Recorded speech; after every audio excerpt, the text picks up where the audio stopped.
state your name, your major, and what grade you're in?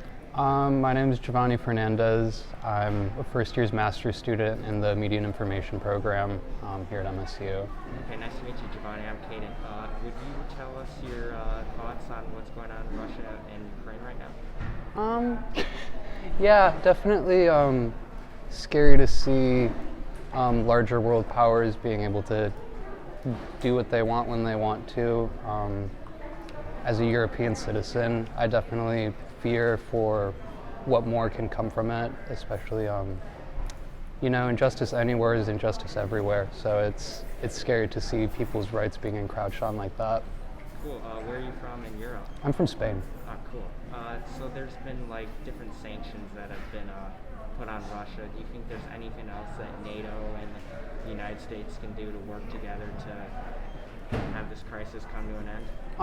That's definitely why I'm glad I'm not in the political sphere, but doing what we can with the resources that we can to support allies is definitely something that we should do when we can.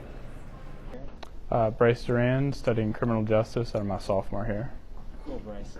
What are your current thoughts on the Ukraine and Russia conflict? You want the short version or the long version?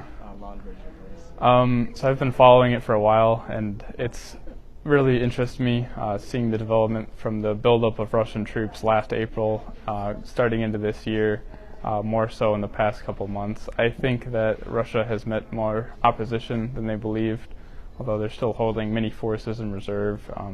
Recently they sent a larger airborne assault force, so really interested to see how that plays out and where that's headed. And many countries, including the United States and other NATO countries like Germany and France, they've started putting sanctions on Russia. Do you think there's anything else that they can do?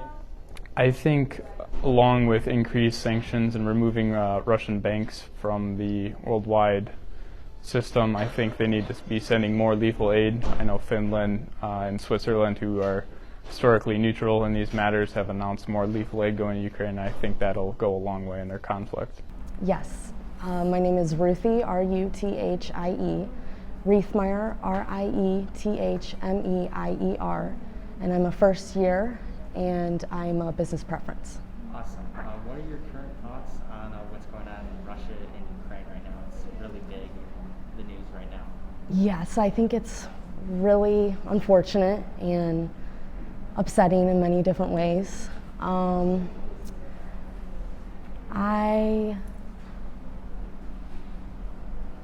I've been seeing a lot on social media, and obviously, and I just hope that as a world we can become a better and safer place and not have these kinds of unfortunate outcomes.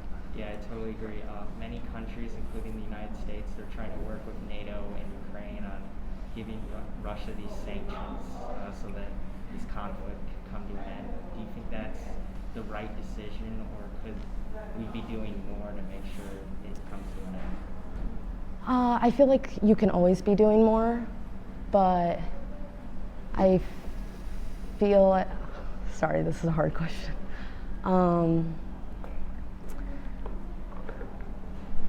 sorry. I